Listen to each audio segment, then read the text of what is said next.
Hi everybody and welcome to another episode. Thanks for joining in. We start off this fortnight at Soapworks Bend, which is on the Murrumbidgee River. What a treat that was. Yeah, look, it was a great campsite, loved it there, although we did bunk out early because we got scared by a gigantic limb that fell nearby at the caravan, so that scared us away. Running with our tail between our legs we were. But from there we went down and camped on the Murray River at Barmah Lakes, and another beautiful spot. Both free spots, both of those, and fantastic. We had a couple of lovely nights there. From there we moved to Echuca. Echuca, what a spot. Another gold spot. The Port of Echuca, the paddle steaming, you know, it's what everyone goes there for, and we did too, and thoroughly enjoyed it. It was really well worth it. Echuca's something you definitely want to put on your bucket list when you're travelling down this way. Anyway, that's what this episode's about. We hope you will enjoy this episode. Ciao for now.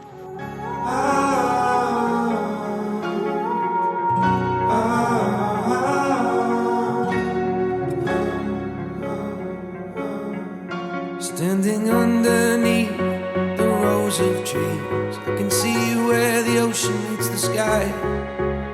Under our clothes, a fire grows. We are ready for this life of running wild. We're running wild underneath the rows of trees. And this is why we love our off-grid camping with plenty of water and power and off-road capable as well, so you can get to spots like this.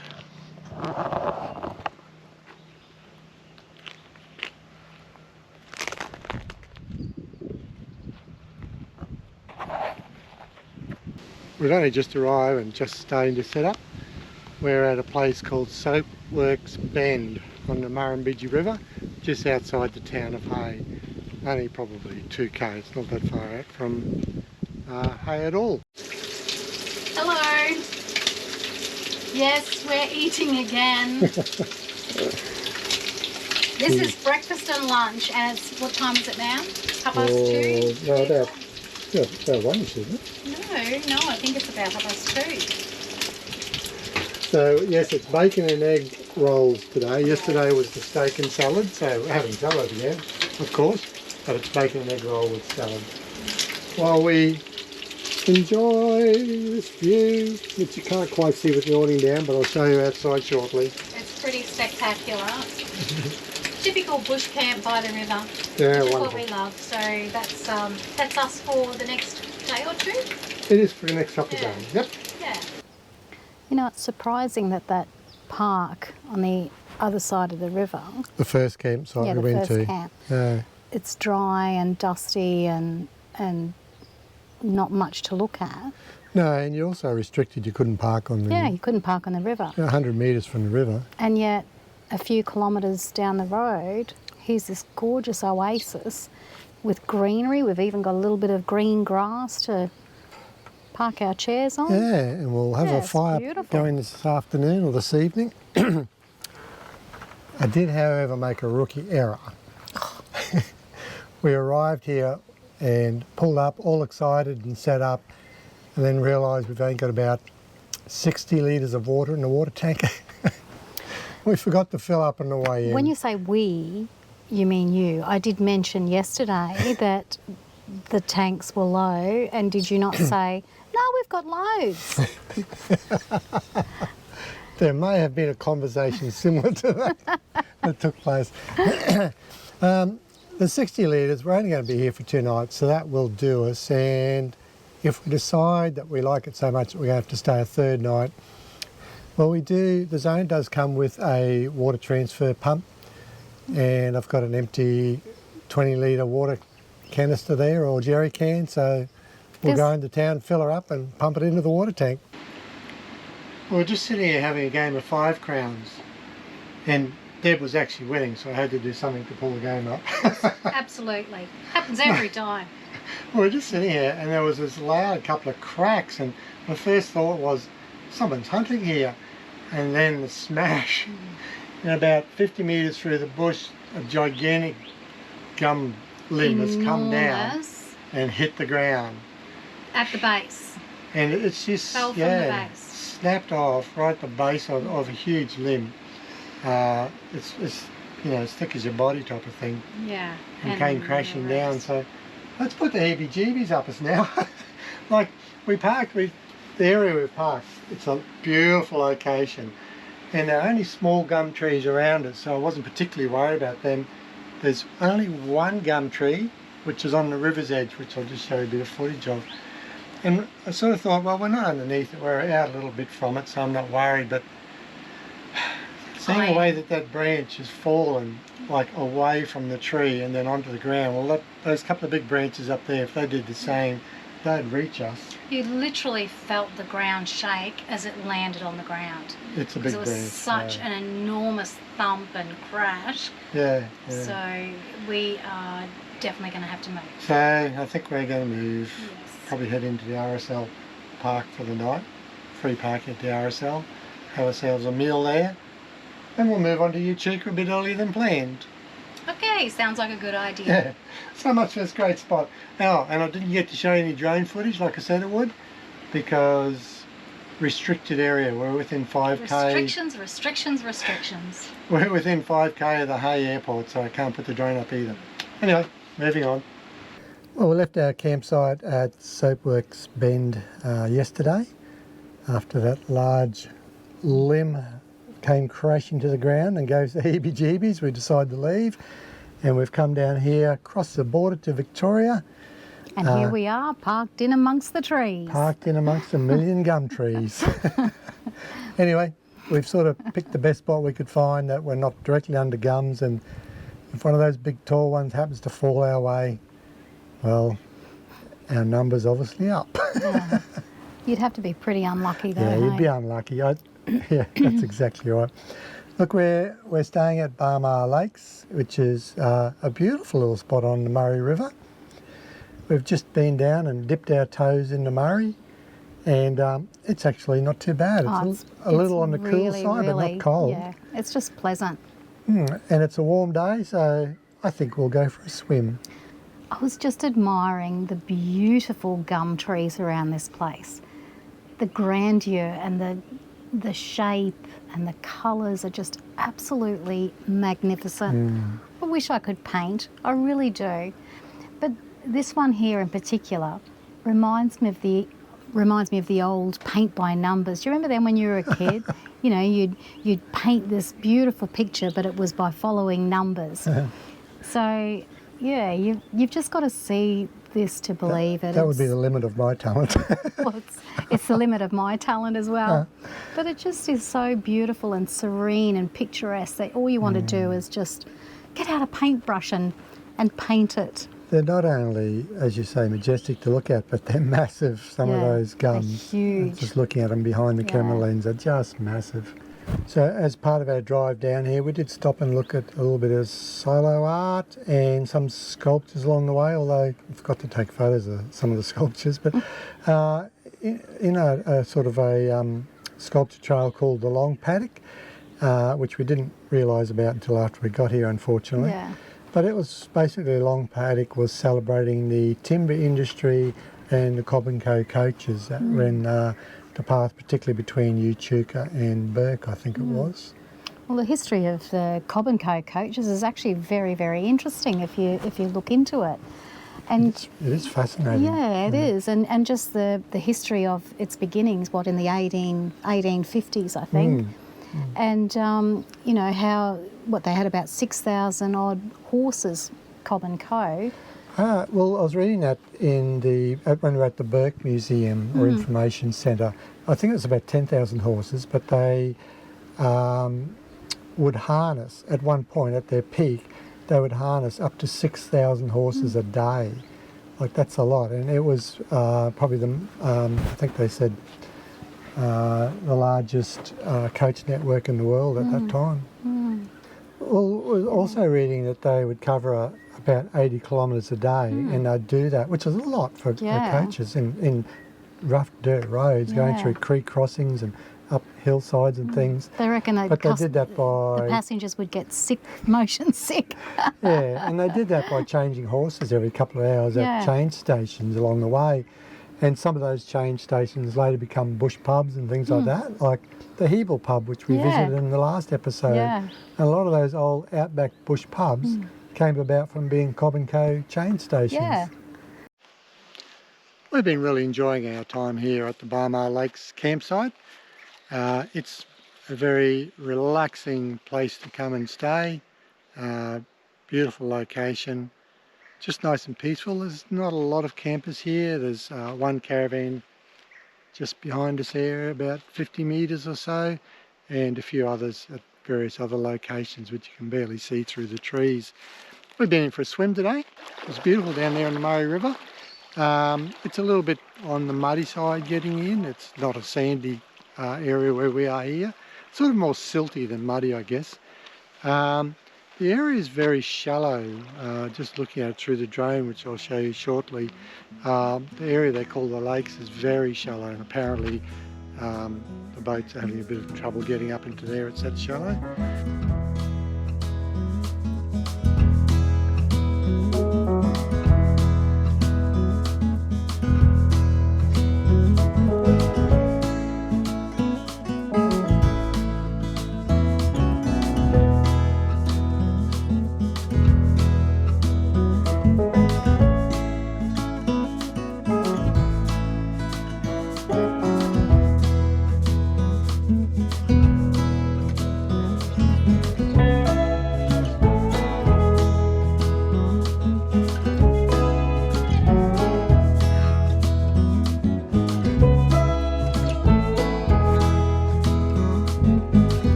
We've had a few games of cards and things like that, so we've just been enjoying kicking back, relaxing, looking at the wildlife, the birds, listening to the birds. Deb has decided to take up a little bit of drawing.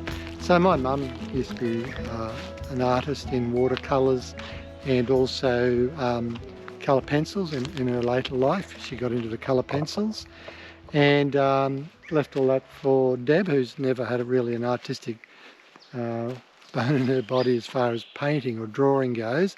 She's more the songwriting. But anyway, she's giving it a crack now, and so it's something new she's going to learn to do. So ladies, I think it's a really good idea every so often that you take over the wheel, and I think it's a good idea even in those situations that can be a bit challenging, like we're navigating in and around trees, etc., just to get a feel for the van. And yeah, you never know when or if you might need it. I think we've come to a dead end. We have too. It is a good idea. Deb took over the driving when I was sick last week as well, so that just gave me a bit of a break from some of the long drives. But now we've come to a dead end, so this is going to test her out. She's going to have to reverse. No, well, yeah, that's exactly. And You want me to hop out and help at you? those times where you need to actually familiarise yourself, particularly with reversing in those little tight spots. So I'm going to rely on my navigator to get me out of this. Let's see how he goes. Hoping for the best.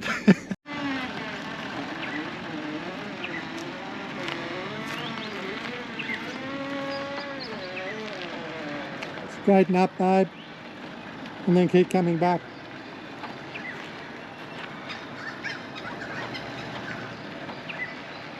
Left hand down, full down, woo.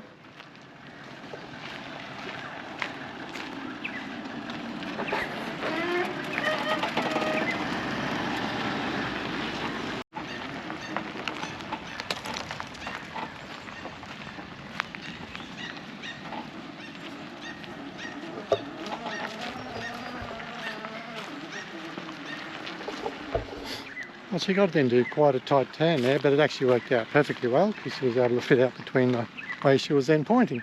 So well done her. You just got to watch jackknifing. We've never jackknifed with this current combine, but we have in the old D-Max. I think we're pretty safe with this one. Well done, my love. That Good. wasn't so hard. You did a good job. Well, we're now leaving this lovely campsite. Had an enjoyable time here. And we're on our way to Echuca. I think I've been pronouncing it Echuca, but I think it's pronounced Echuca. Anyway, I'm sure if it's wrong, someone will tell me. Be brave and come along. I'll be alright. Promise we don't need no brake lights. We can travel the world, so just say yes. Choose to do whatever comes next. This or that, getting drunk on whiskey on a Tuesday. Temporarily saying goodbye to Victoria. We're back into New South Wales. But we cross it back over again shortly. This or that, evenings on the train or catch a morning flight. Join dinner. We arrived at Echuca and we're staying at the Rotary Club RV park. So it is a convenient place to stay with only a short travel into town and leaves the van secure, which is better than some of the free camps a bit further out. Be feeling a bit uncomfortable about leaving the van for long periods of time. Yeah, on the banks of the Campaspe River here, so it's really quite pleasant. Nice tree lines along the bank, and apparently you can fish down there as well. A little bit of dust from behind us. There's a bit of traffic goes in and out, so that was probably the only inconvenience of it, but this is a good spot to stay.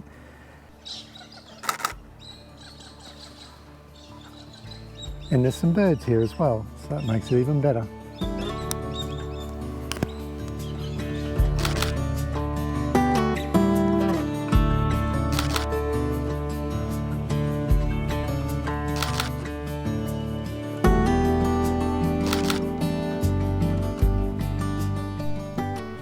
It's $10 a night to stay here. There's no power or on-site or water attached to your van for that price. There is a water tap where you can fill up on your way in or your way out, and they have a dump point as well, so it's not a bad price at $10 a night, and the convenience of being close to town to visit all those locations we've wanted to visit, such as the paddle steamers, made a good spot to stay. Well, we've arrived at Echuca. Echuca. There we go for a look around.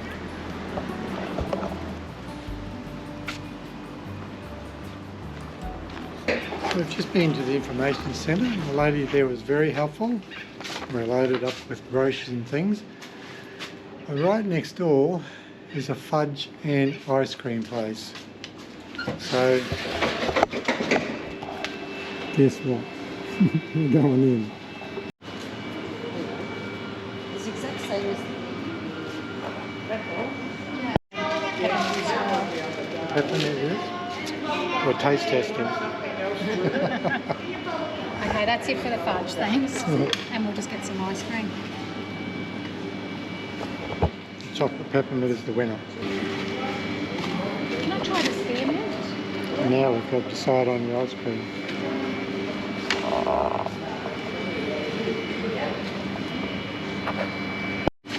And you get to taste test before you select as well, which is really cool. Thank you. Thank you. Wander around here in the aircon while we eat this. Oh, okay. Anyway, we've got our ice cream.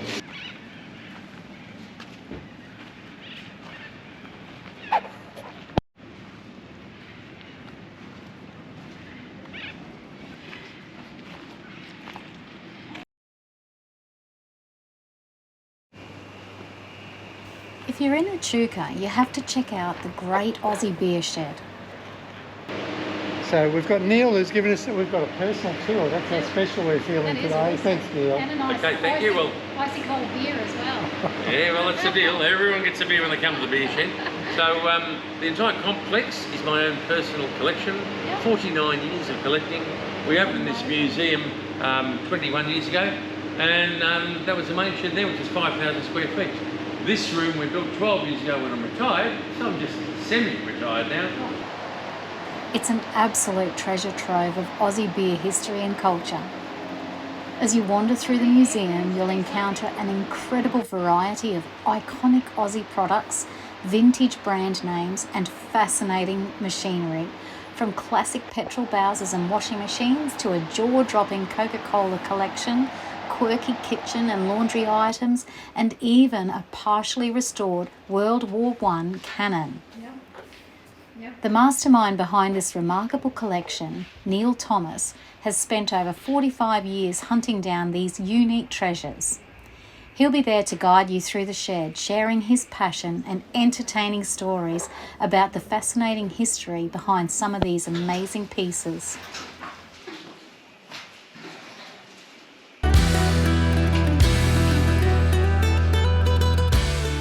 It's a must visit for anyone in the area, and trust me, you won't be disappointed.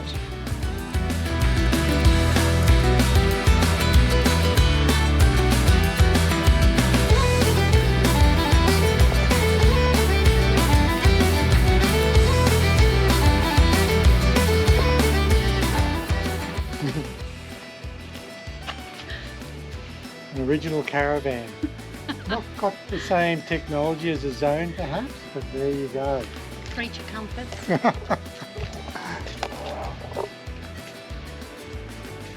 a fair old width to it. Probably the same as 2.4 metre Zone. Caravan's thin. There you go.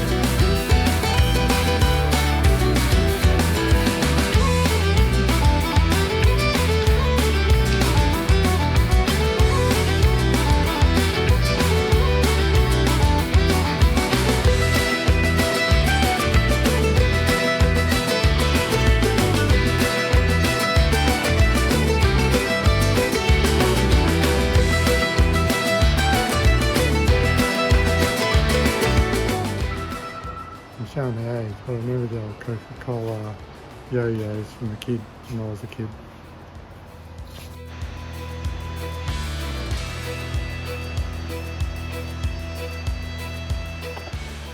First beer can ever made, the Kruger. The Kruger. First beer can ever made. Not Cougar, the Kruger. We're certainly picking the weather here at Echuca. We've had 41 degree day yesterday, so it was stinking hot. Today it's 26 and blowing a gale, so it's much cooler today, but windy as. So I think I prefer it still and hot. I think I might too. Anyway, we're doing a river walk, which is really quite beautiful, and we're slowly making our way to the Port of Echuca to have a look around there. And come across a bit of a walking trail, so we're going for a look, and there's a lovely suspension bridge which goes across the River Campaspe. Campaspe River. Yeah. So we'll go for a look. Probably mispronounce that, but So the Campaspe River's only a small river, not like the Murray, and quite a lot of trees and debris in the river as well. I think the Campaspe River runs for about 230 odd kilometres. Oh, well there you go. Yeah. We'll have to go right to the confluence of it in the Murray where they join together. Yeah. Have a bit of a look later on.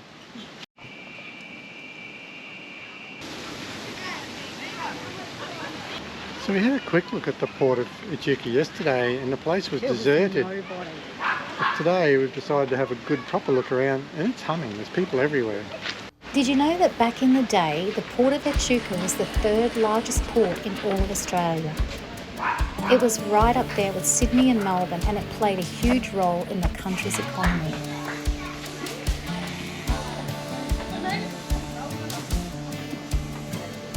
One of the best parts about the Port of Echuca is the Discovery Centre, where you can dive deep into the history of the port, from steam-powered exhibits to the incredible stories of the river trade. It's the perfect place to learn about the workers, the paddle steamers, and the trade that made this place come alive. We've travelled down across a number of these rivers now. We start up at Burke and the Darling River itself, then we travel down to Hillston, somewhere in that area, camped on the Lachlan River. Then we've come down to Hay, camped on the Murrumbidgee River. And we've come down to Echuca, which is now on the Murray River. And all of these join up over here at Mildura, which we'll get to in, 4 months' time when we come back from Tassie. So if the current was strong enough, then barges such as the D26 were often untied and left to drift downstream, fully loaded. There you go. That's pretty amazing. Yeah. So the barge is used for transporting logs to its destination. So we're looking at various rudders that have come off the paddle steamers as the rudders wear quicker than the rest of the ship as they're in the water and doing the work. So You get replaced more often. Today, paddle steamers still depart from this very wharf daily, taking visitors on cruises that give you a real sense of what it was like to live and work here during the late 1800s.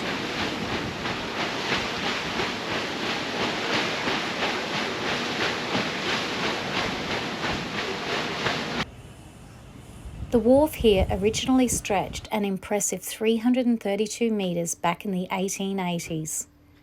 Can you imagine how bustling it must have been? I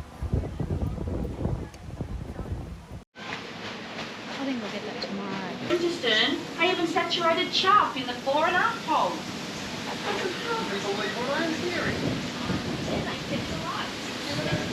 So here we are, Deb is in New South Wales and I'm in Victoria.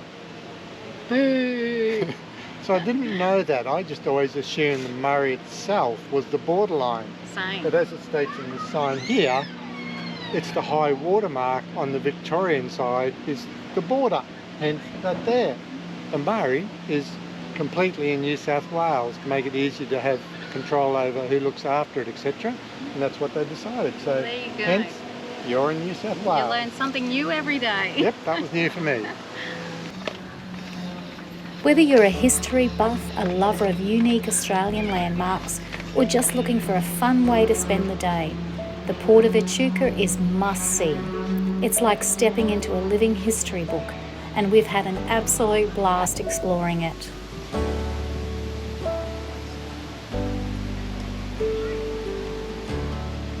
Fragile space in a single sail.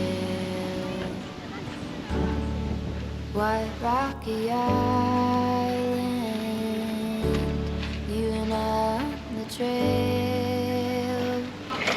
Trying to shout us out to a nice brunch. So this is lunch and dinner. It is definitely lunch and dinner. Crispy pork belly. Yeah. Hey.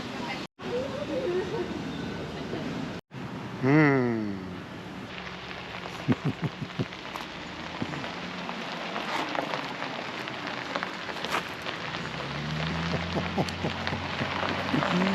Howdy, howdy, howdy.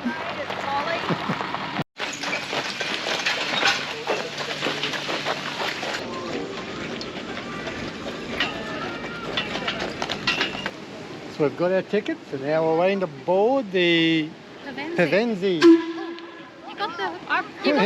Oh, we got the hook.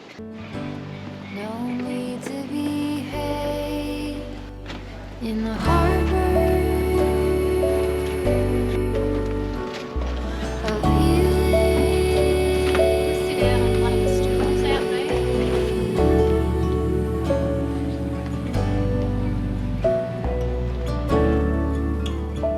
We took a ride on the famous Pavenzi, one of the last remaining wood-fired paddle steamers in the world. How cool is this? The Pavenzi is a real gem and it's been cruising the Murray River since the late 1800s. We got to hop aboard for a relaxing trip down the river and it was like stepping back in time. The sound of the steam, the feel of the wooden decks, it's a true adventure into the past. Watching the steam-powered engine at work and feeling the power of the paddles cutting through the water is nothing short of impressive.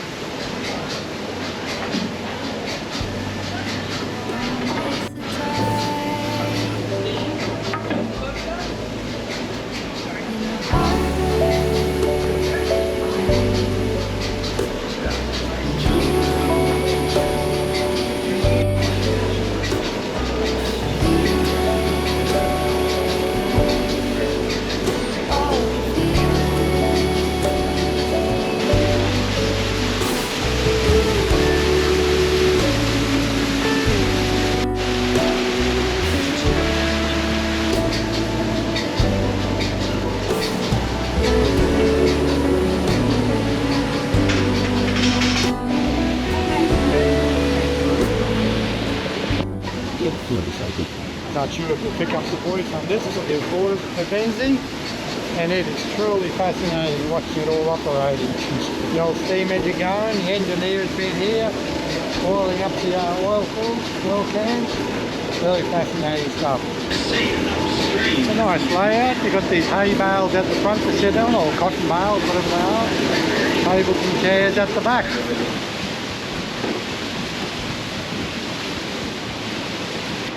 I don't know what the draft is, but it's obviously a very shallow draft. I can see the water at the bottom here.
We hope you enjoyed this glimpse into the past as much as we did.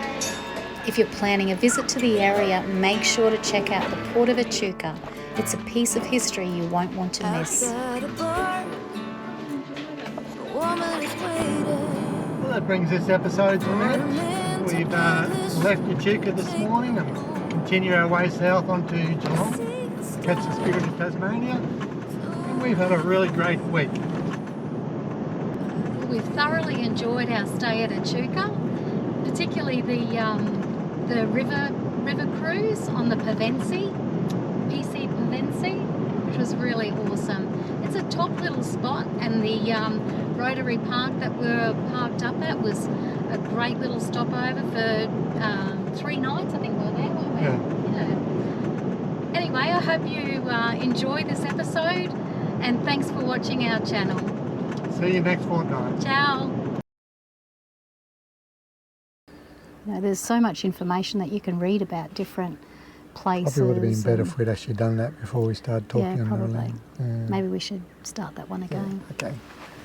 Well, Deb is in New South Wales and I am in Victoria. So, good on you.